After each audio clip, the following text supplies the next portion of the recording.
Hello, it's Philip Taylor speaking from Richmond Green Chambers. I'm looking at a book from the Legal Action Group celebrating the 60th anniversary of the Legal Aid Act. Obviously it's a very important piece of legislation. This is one of the number of books on the market at the moment. My Flickr review is listed here. The title of this book is Making Legal Aid Work, a Handbook for Practitioners by Vicky, Ling and Simon Pugh.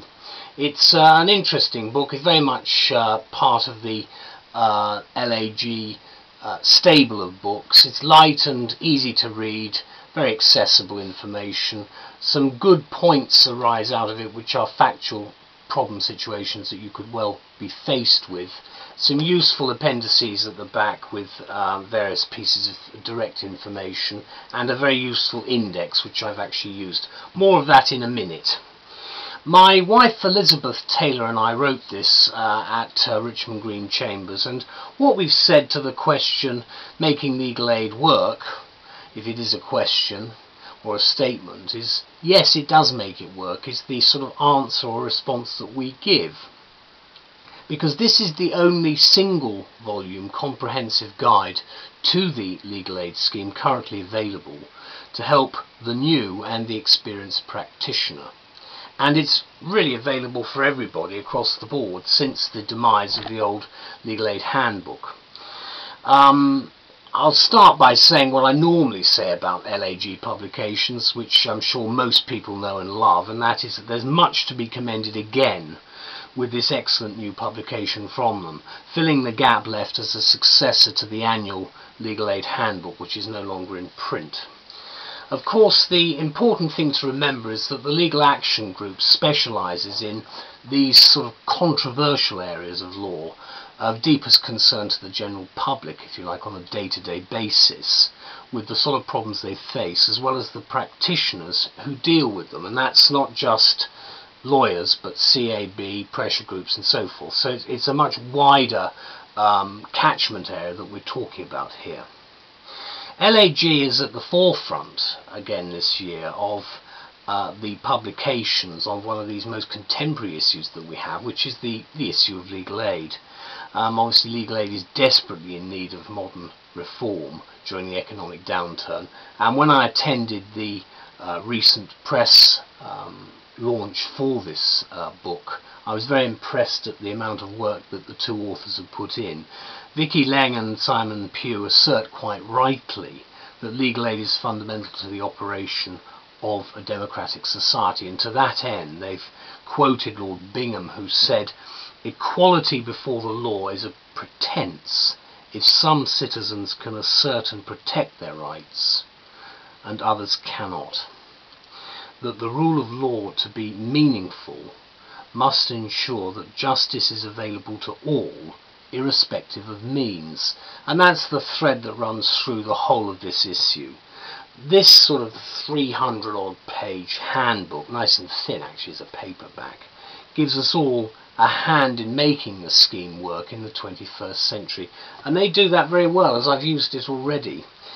Ling and Pugh pointed out at the book launch that I attended that significantly 2009 marks the 60th anniversary of the Act, which created legal aid, and it's also inevitably created the complex and unwieldy bureaucratic apparatus that administers and supports it. That is the Legal Services Commission, as it's currently called, with its manuals and 1,000 pages long, and frankly great for somnambulists. What we have tried to do in this book, say the authors, is to provide a practical guide to all the various elements that make up legal aid in one volume.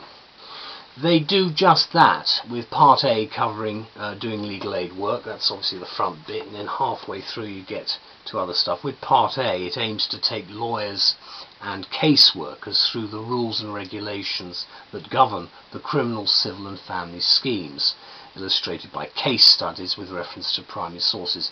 The case studies are excellent. Very helpful to just give you that little nod, if you like, when you've got a knotty problem you're looking at.